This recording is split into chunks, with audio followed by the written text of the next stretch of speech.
Okay, so today I'll be doing just a quick video on a deck tech for a deck that I really like that I've been putting together slowly over the course of the past few years.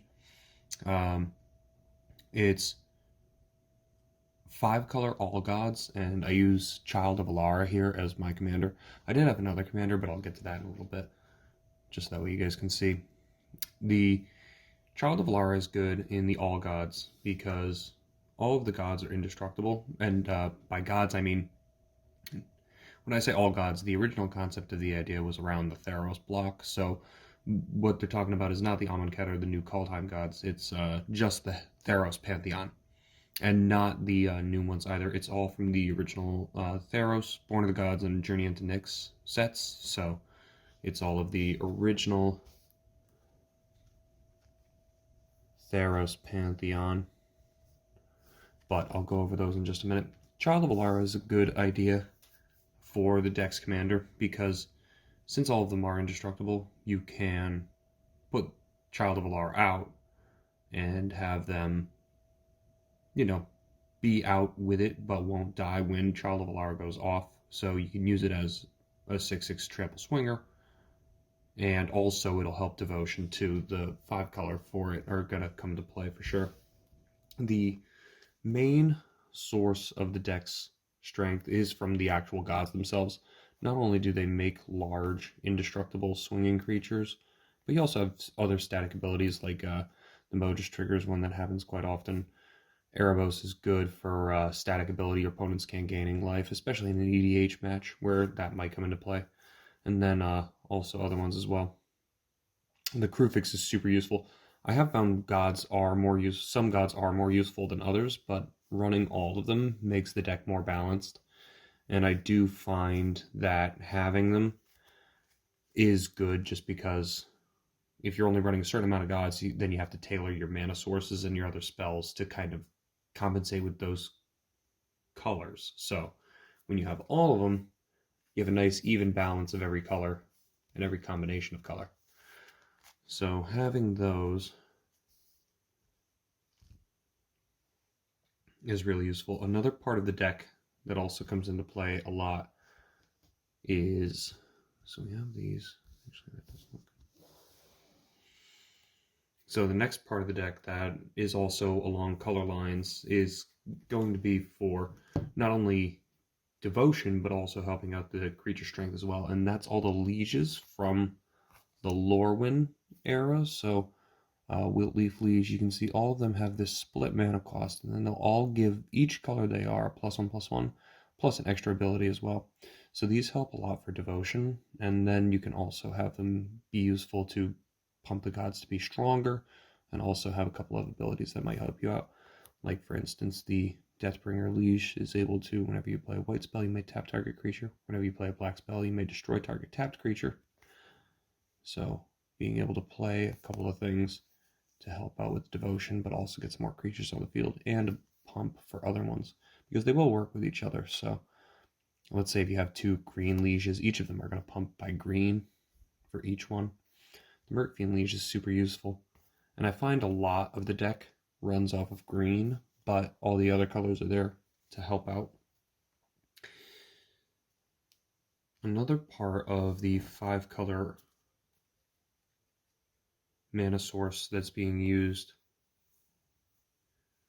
and utilized in the deck would be all the shrines. So I have the Sanctum of All, which helps give devotion, but also in addition to these abilities which build off of each other, because every shrine has an ability that relates to other shrines, they're also enchantments. So if you're running things, which I'll get to later, that are enchantment based, such as ones that'll check to see if enchantments come onto the battlefield, that kind of thing, it's really useful to have these enchantments hitting on the battlefield at the same time, and then also staying out for a while to hit yourself a couple of extra bonus triggers on each turn. Now for a good slicing up of 5-color mana in this deck is a lot of these wedge lands. These are ones that come in tapped that give you one of 3 colors, and they come in every color combination for the wedges. So you have white, black, green, You have red, white, black. They come in every wedge, which is, Grixis and Jund and everything like this. So these are really nice to have because originally part of the deck called for gates, but I wasn't so super impressed with the gates because they only give you 2 out of the 3 colors. And then part of that was because originally the deck was constructed with a win con, which is Maze's End, which uses the gates, but I chose to go with the the wedge lands instead, just to give a little bit more color balance, and then also it was a personal choice of me not to use that win con. Now, all of that is mathematical stuff that comes with the deck, so it's more about the balance and having all the colors and getting yourself devotion as quickly as possible and making mana that you need so that way you can play the gods that you have, because you're not going to be able to pick and choose which gods come up, so you just got to be really ready to play anything. A big part of the deck also is going to be a huge part, and this is probably the most customizable part, is going to be all the helper cards, which go along with the shrines and the gods and the lieges and all the other lands. So these ones are going to mainly be for a few different purposes, so I'll go through a couple of them. The Darksteel Ignite, just to get yourself some mana. Chromanticore is good because not only does he have the color pipe represented, but you also have a possible bestow onto a god. So let's say you have an indestructible god that now gets flying, first strike, vigilance, trample, lifelink, and that 5 colors can help you possibly pop off your devotion too. Commander Sphere, pretty standard stable, so that way you can have a little bit of card draw, mana making, that's fine. Soul Ring, this is EDH, we all know what Soul Ring does. Chromatic Orrery, this was a card that I thought was really interesting from one of the newer sets, the M21. It's super crazy cool because it's a more beefed up version of the Chromatic Lantern, which I also have in here. So it can make a ton of mana and it can draw a ton of cards too.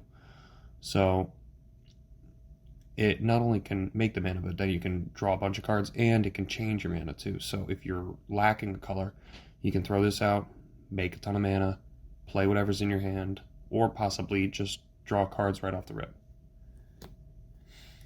Argonian Enchantress. This one is pretty nice because this one gives you a little bit of protection as well, and then also card draw on enchantments. So whenever you hit a god or whenever you hit one of the shrines, you're going to be able to draw cards off this one, and also give yourself a little protection too.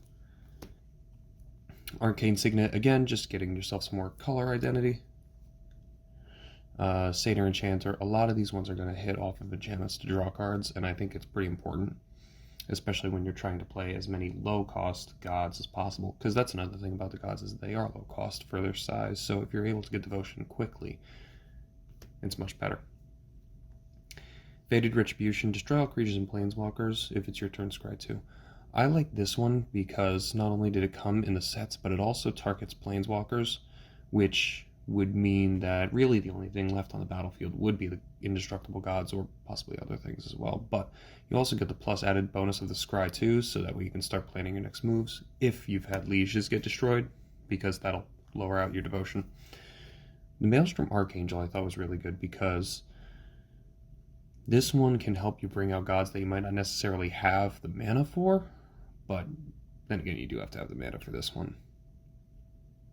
But it's nice to have something that's a 5/5 flyer that fits all the colors, gives you devotion, and then also can possibly get more gods cheated out of your hand. The Aether Vial was an interesting add because I had originally had this one in a Merfolk deck. I had a modern style mono blue Merfolk deck which used the Aether Vial a lot. But I think it works in the gods because a lot of the gods are mana cost 3, 4, 5. So once you hit 3, 4, 5 on the Aether Vial, you're going to be able to play a lot of things like the lieges or the shrines. Or, not the shrines. You'll be able to play a lot of the lieges and a lot of the gods with either 3, 4, or 5. The Starfield of Nyx I really wanted after I got a little bit more involved into how it actually works. So, first one, at the beginning of your upkeep, you get a free enchantment from your graveyard to the battlefield, so that can work for either a god or a shrine. And then, as long as you have 5 other enchantment, each other non-aura enchantment you control is a creature with power toughness equal to its mana cost. That just makes your shrines animate. So not only are you bringing back a shrine, but it can also a shrine or god, but you can also make the shrine or god probably, well, maybe not the god, but you can at least make the shrine into a creature that can swing pretty immediately, which I like. The Chromatic Lantern, again, we went over this one with the Chromatic Orrery, but I like this one because it's such a nice, cheap artifact that really gives you what you're looking for, and that's being able to use mana for the gods even if you don't have the colors. And it makes mana itself too, which is nice. Wrath of God was more just a personal choice, just because it has the word God in it. I thought it was kind of cool, and it's one of my favorite cards. Um, it's pretty nostalgic for me because I got one of these when I was way younger, and I really like the whole look of the white card with the white border and the white damnation, essentially. The champion is more for a card draw, but it can also be pumped by its own abilities. So with the constellation, if you're going to be hitting gods and shrines on the battlefield, it can pump this card and get you card draw, which is really nice. The Idyllic Tutor was an obvious ad, a cheap 3 mana for searching your library for an enchantment. Easy money. Seek the Wilds just for a little bit of card draw as well as mana fixing so that way you can get yourself land. Morophon was my original commander for this deck, and I thought it would be good because you choose a creature type and you could choose gods as your creature type. And then they also make them less to cast. But the thing is that he doesn't actually give any devotion. So even though he's pumping and making your gods less to cast, he's really not helping them once they get on the battlefield. Except for a 1/1. But what we need is to just get him out and get him swinging. So because he doesn't help make the gods creatures, I decided to just add him in as a regular creature and can be used to help the gods, but doesn't necessarily need to be the commander.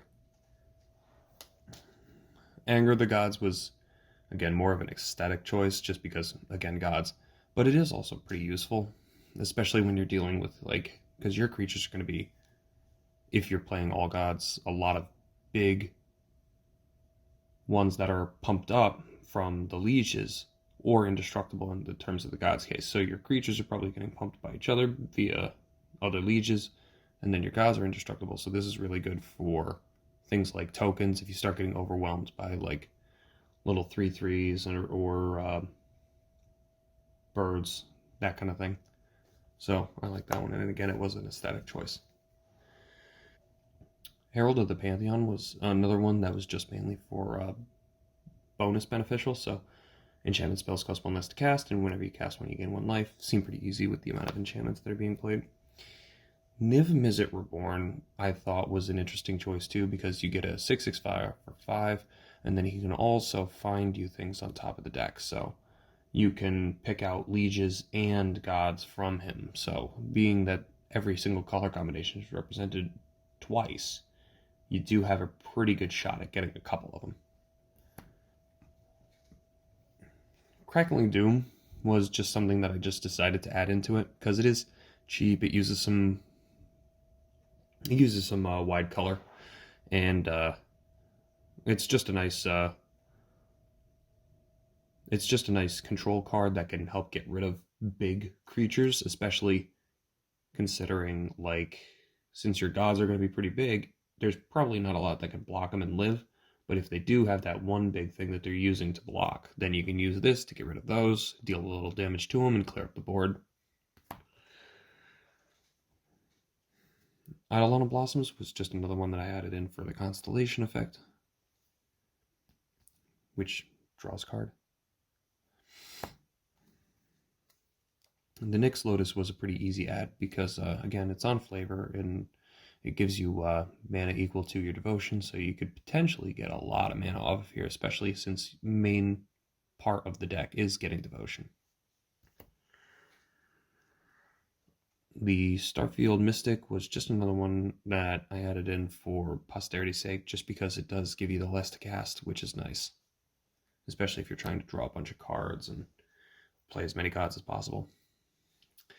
The Dryad of Elysian Grove, I originally didn't think was going to be so super useful in this deck, but playing an additional land and having every basic land be every type in addition to its other types, I didn't think it was going to be so useful being a monocolored green, so you could already have green to get out your other color types, but it's actually really nice because it turns your turn 4 hand with a bunch of land in it to a nice stable 2 mana per turn, and then also being able to use everything all at once.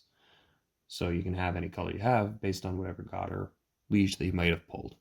So I think it's a good add. The Mage Enchantress, again, just whenever you cast an enchantment, draw a card. The Altar of the Pantheon increases your devotion to each color and each combination of colors by 1, which is great. So that's helping every single god in the deck. And then you can use it to make mana also and get a little bit of gain life if you're playing a god or a legendary enchantment, which there is 1 or 2. And then finally, Salive and Scrying, everybody knows it. Also in here, this is mainly just a couple other things for lands, like I use the Mirrodin's Core, the Nykthos just for devotion because that's easy to add.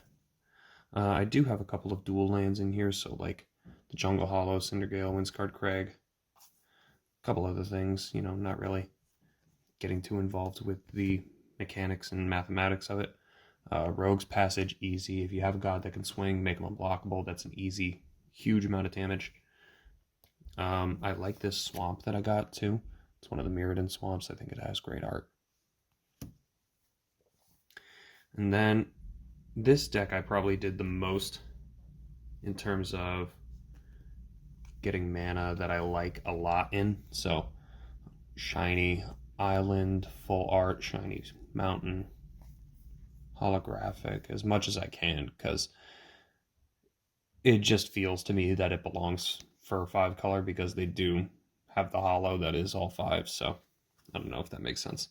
Then I also had some of my pimped out lands in here, like the Unreal or Unset Forest, which I really like. Temple, just because I had an extra temple laying around. Yeah, so the full art basics, hollow, I think are a really nice addition. Temple of the False God. I used to actually my first commander for this was Corona the False God, and she was terrible. She was not good at all. Then obviously Command Tower, more shiny lands, and Cup Island. Cup Island rules. Anyway, so that's mainly the major parts of the deck. It has, even though there's a lot of things in it that are really mathematically tuned to get all your 5 colors and have that balance, there's a lot of room for customization, and I bet there are even other types of decks that can also run other gods, which I've tried, but I wasn't really super crazy about. So it's all going to come down to personal preference and see what you like. If there's something that you wanted to build that was a little bit different. I've seen people do other things like having the gates and the win con. So it all depends. But take a look.